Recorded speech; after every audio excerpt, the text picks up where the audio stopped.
Dearest Kitty, today I have nothing but dismal and depressing news to report. Our many Jewish friends and acquaintances are being taken away in droves. The Gestapo is treating them very roughly and transporting them in cattle trucks to Westerbork, the big camp in Drenthe to which they're sending all the Jews. Meat told us about someone who'd managed to escape from there. It must have been terrible in Westerbork. The people get almost nothing to eat, much less to drink, as water is available only 1 hour a day and there's only one lavatory and sink for several thousand people. Men and women sleep in the same room, and women and children often have their heads shaved. Escape is almost impossible. Many people look Jewish and they're branded by their shorn heads. If it's that bad in Holland, what must it be like in those faraway, uncivilized places where the Germans are sending them? We assume that most of them are being murdered. The English radio says they're being gassed. Perhaps that's the quickest way to die.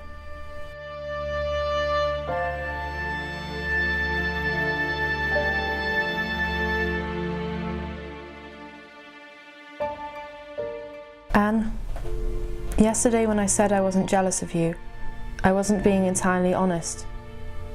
The situation is this. I'm not jealous of either you or Peter. I'm just sorry I haven't found anyone with whom to share my thoughts and feelings, and I'm not likely to in the near future.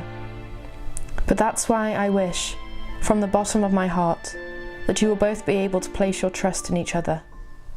You're already missing out on so much here. Things other people take for granted.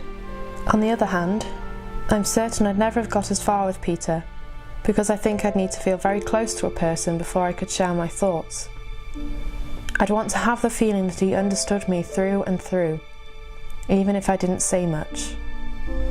For this reason, it would have to be someone I felt was intellectually superior to me, and that isn't the case with Peter, but I can imagine you're feeling close to him. So there's no need for you to reproach yourself because you think you're taking something I was entitled to. Nothing could be further from the truth. You and Peter have everything to gain by your friendship.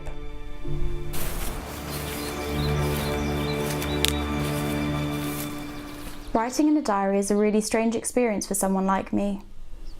Not only because I've never written anything before, but also because it seems to me that later on neither I nor anyone else will be interested in the musings of a 13-year-old schoolgirl. Oh well, it doesn't matter.